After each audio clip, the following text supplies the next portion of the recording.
Hello guys, it's me Barbie Tuesday today. We'll be doing tell a story, which is it's about the haunted house. So yeah, and before you do that, make sure you subscribe my channel and keep the bell below, and let's get started.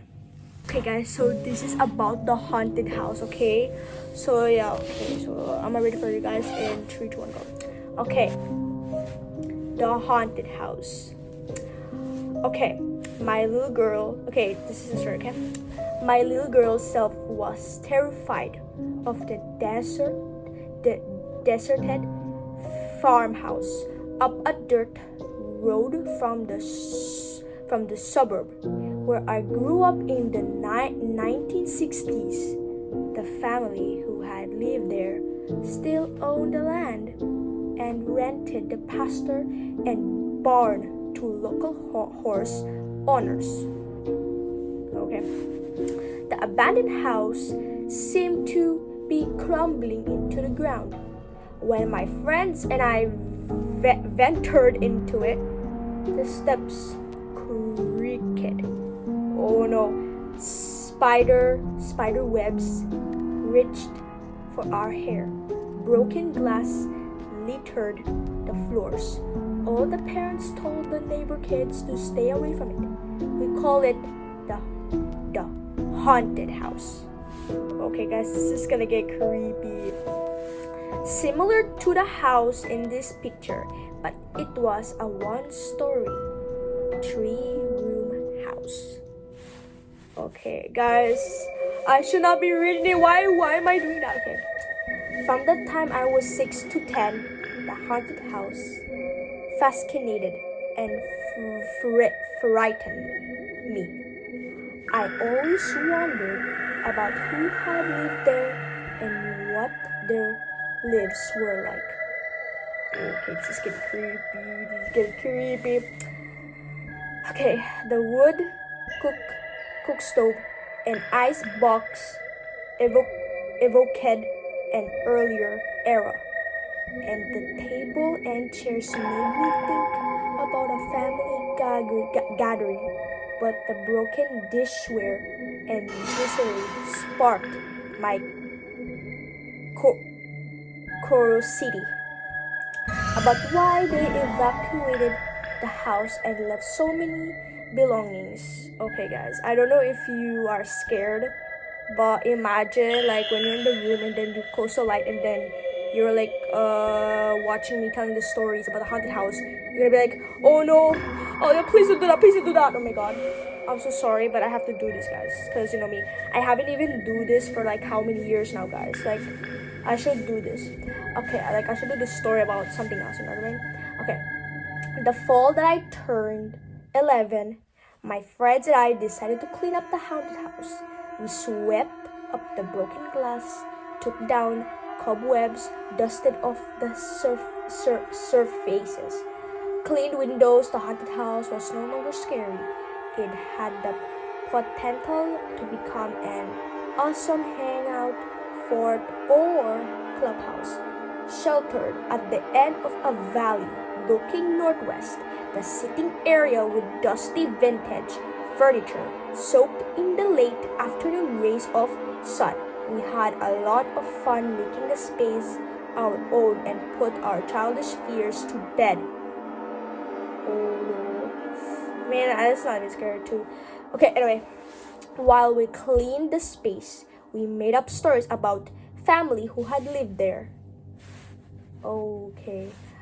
I will never forget coming home for dinner in late October with daylight shrinking daily, feeling like we had accomplished our work and would continue to have fun hanging out at the haunted house.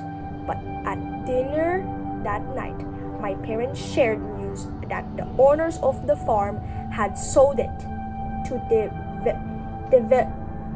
developers who planned to build a subdivision. The barn and house would be demolished. Oh, that's freaky.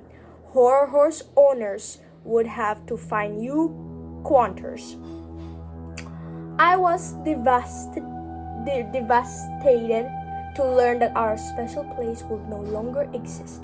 But my friends quickly moved on to tween-age interests, makeup, malls, and boys a bit younger than them. I would have been happy to eke out a few more fun times at the haunted house, but I followed my peers. The weather got cold. Spring came. The demolition followed.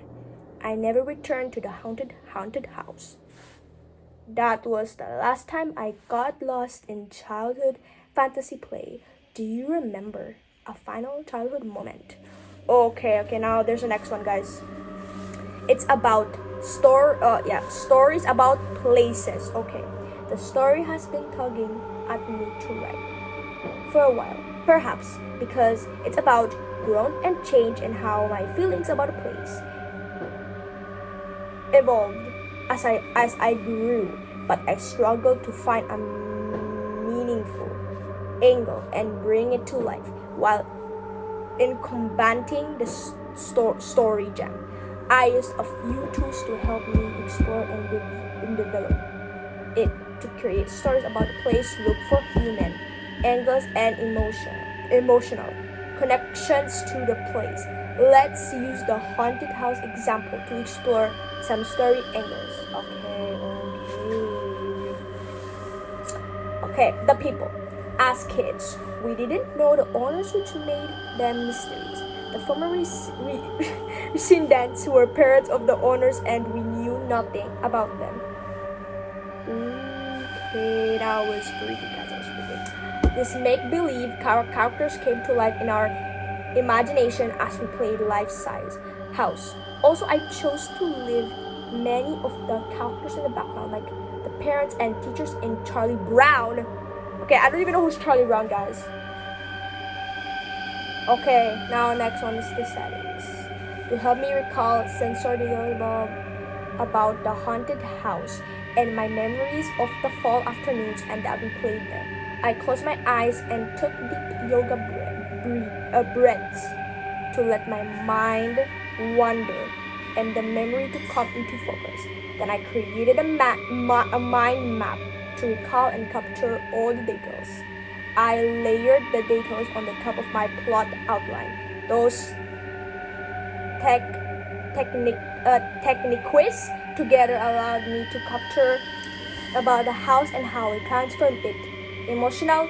The haunted house story touches on a universal experience of growing up and things around us changing in a way. The transformation of the haunted house parallels my friend and my transition from my childhood.